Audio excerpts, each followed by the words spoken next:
Salut à tous, aujourd'hui on est au Sable d'Olonne et on a rendez-vous avec Enzo pour découvrir le métier de menuisier d'agencement nautique sur des voiliers en aluminium. C'est parti. Salut Enzo. Salut Cédric. Alors en quoi est-ce que ça consiste exactement le métier de menuisier d'agencement nautique? Eh bien, le menuisier s'occupe de toutes les parties en bois du bateau. Et concrètement, ça ressemble à quoi? Nous fabriquons les meubles, on les pose puis on les ajuste. D'accord. Et toi, ton métier, il commence où? Mais déjà, il commence dans un bateau vide. Et une fois mon travail terminé, ça ressemble à ça.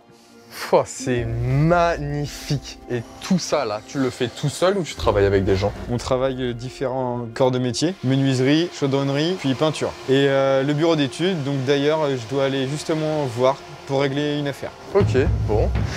Eh ben, on va essayer d'en savoir plus. Bon, j'ai l'impression que ça se passe par là. Je suis en train de fabriquer la façade des coupes batteries, là, du 395. On avait une porte qui était un peu trop large, donc on va garder la même ouverture de trappe. Par contre, la porte, tu peux la faire 5 mm plus courte. Là, on la repasse à 645 au lieu de 650, comme ça, on aura un jeu constant tout autour. D'accord, très bien. Je suis pas sûr d'avoir exactement tout compris de ce dont vous parliez avec Maxime. Est-ce que tu peux me réexpliquer tout ça un peu plus simplement? Oui, bien sûr. Le champ frotte contre la porte, donc, ce qui empêche l'ouverture. Et en fait, le champ, c'est une fine feuille de bois qui est collante. Elle se colle au contact de la chaleur. Là, je prends mes cotations pour ma découpe. Ok, ça correspond à quoi les cotations? La mesure de ma pièce. Et je sais que c'est du 15 mm. Là, on dégrossit la scie sauteuse.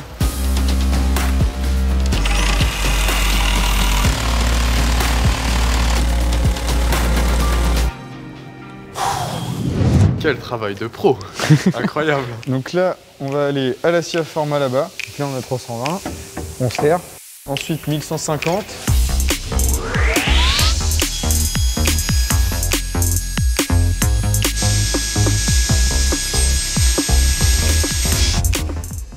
Tout à l'heure, je t'ai parlé d'une trappe. Cette fois-ci, on va la tracer puis on va la découper. Ok. Donc on a tout sur notre plan. Le bas de ma trappe et le bas de ma façade est de 45 mm. Ouais. Donc on va tracer.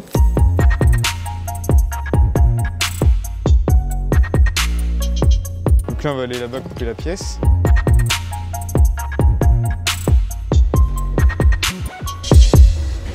Qu'est-ce que c'est que ce truc? On vérifie. Mes dents, là je vois où est-ce qu'elles arrivent sur mon trait, donc là c'est bien. Et là je suis bien. Et là je peux commencer à découper. Ok.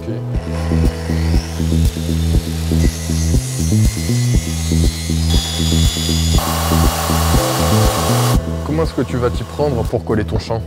Le champ est appliqué d'une colle qui fond au contact de la chaleur. Ok. Alors j'en ai vu beaucoup des choses. Mais qu'est-ce que tu vas faire avec un fer à repasser, Enzo?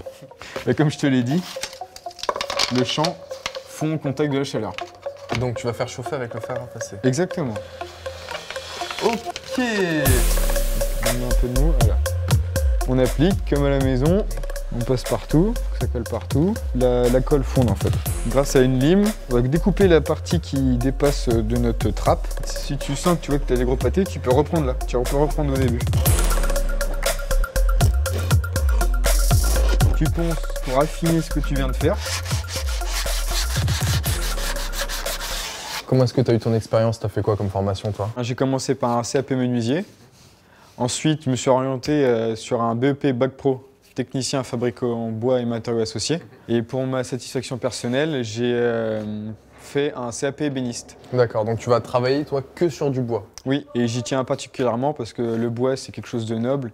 Et puis très malléable, on peut en faire ce qu'on veut. On m'a dit quand même qu'une fois que les meubles sont faits, il faut les poser quelque part. Tu fais ça, toi? Exactement, oui. Si tu veux, oui, je vais te montrer comment poser une penderie dans une cabine arrière. Avec grand plaisir, c'est parti.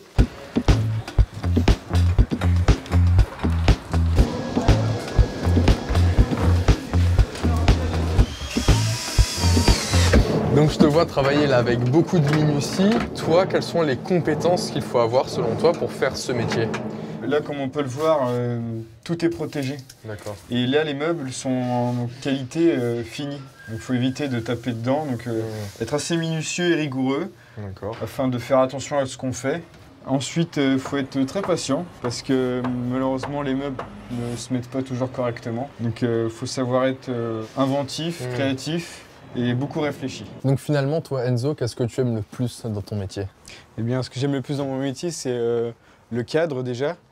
C'est vachement agréable de travailler dans un domaine tel que le nautisme.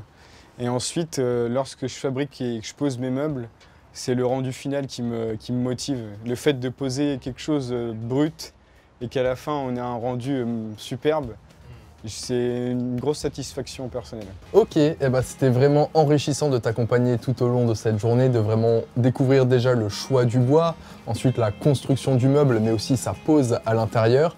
Merci pour ta confiance de m'avoir vraiment laissé essayer ton métier en direct. C'était super enrichissant et merci beaucoup.